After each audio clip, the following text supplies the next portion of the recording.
Hello, welcome to my channel, or welcome back if you've been here before. My name is Bethanne. Today I wanted to just talk briefly about Christmas at Little Beach Street Bakery by Jenny Colgan, book that I just finished yesterday. And this book was something I got from the library. It's in my library haul video, which I'll link in the cards. And I chose it because it's been a long time since I read a romance novel, and on BookTube lots of people get excited about Christmas romances, and I didn't want to feel left out, so I picked one rather randomly. So the reason that I picked this one is, like I said, Christmas romance. It also has a donut on the cover and is about a bakery, which is wonderful. It also takes place in Cornwall, and I love England. I love Cornwall. I've been there in the summer. I haven't been there in the winter, but it was just very cozy, like reading about places that I've been, and I recognize the place names. I can picture being there, but then of course it's presented in a very blustery winter weather way when you're glad to be inside and under a knit blanket. So I picked it partly for that setting. So this book follows our heroine, Polly, who is the baker and owner at Little Beach Street Bakery. And I didn't realize when I picked up this book that it's actually the third in a series, and you don't need to have read the first two books to enjoy this book. But the nice thing about it being third in a series is that Polly is actually already engaged when this book starts. And so this book is kind of covering the difficulties of life and how that can affect, an engagement. So still like a fairly new relationship where things are, a commitment's been made, but there's still a lot of time for like complications to arise. And so this was interesting because Polly's relationship with her fiance is really wonderful. It's so wonderful, and supportive and steady. But then Polly's best friend Carenza ends up having a terrible, terrible personal secret that Polly needs to help her keep as best friend. And so that really weighs down Polly, and starts to affect, her relationships with her fiance and with another friend.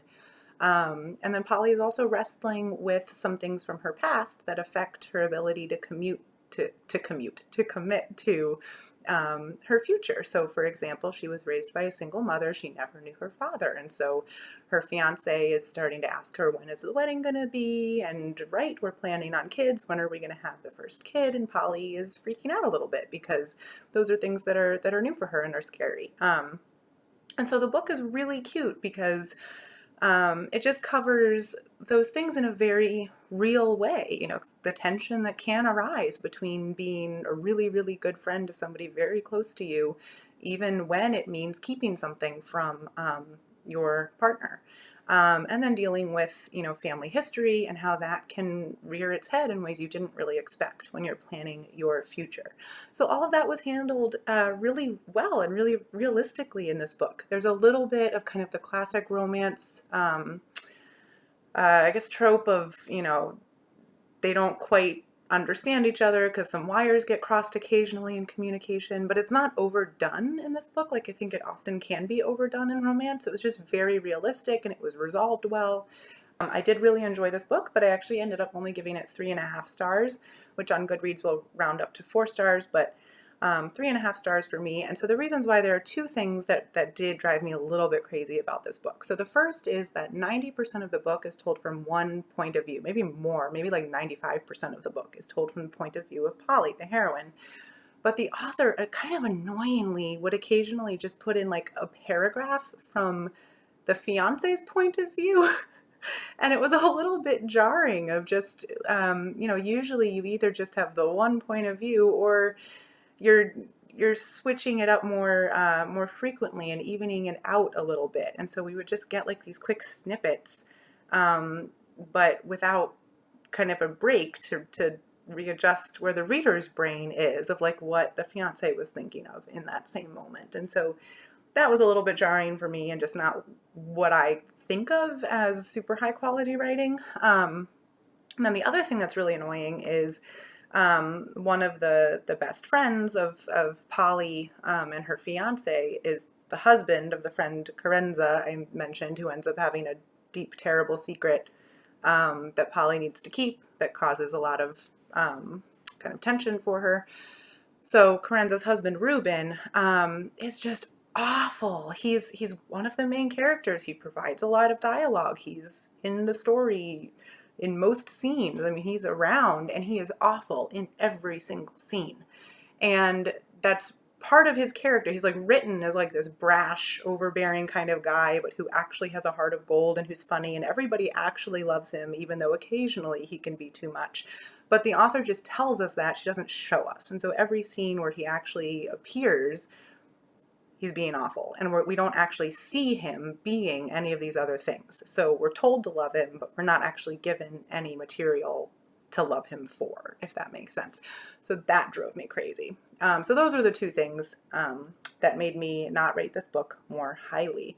But it did get 3.5 stars because it was exactly what I wanted, and I couldn't put it down at the end. I needed to know how everything resolved, and it all did get wrapped up well, fairly convincingly without too many cliches. So if anybody else wants a cozy Christmas read that's mostly well written, except for those two things I mentioned, then I definitely do recommend this one. Oh, I should also say Polly has a pet puffin, which, like, part of me as a biologist in work related to conservation drove me a little bit crazy, but is also like fine, and it was a very cute part of the story. He's I think an injured puffin that she presumably nursed back to health in an earlier book, and then the puffin realized that it's warmer inside the house than outside the house, and now he stays. So that ended up being a very cute part of the book, if you can get over the aspect of somebody having a puffin as a pet, which is a wild animal and shouldn't be a pet. It was cute. All right, so anyway, this was a very enjoyable read. I'm very glad that I read it in December. It was what I wanted it to be. So with that, if you're not subscribed to my channel yet, please hit the subscribe button below if you like what I'm doing here. And if you've read this or have other Christmassy romances to recommend, I might be interested in picking up another one this month, because this was such a nice, fun, lighthearted thing to read over the past weekend. So, all right, I will see you all in the next video. Thanks. Bye.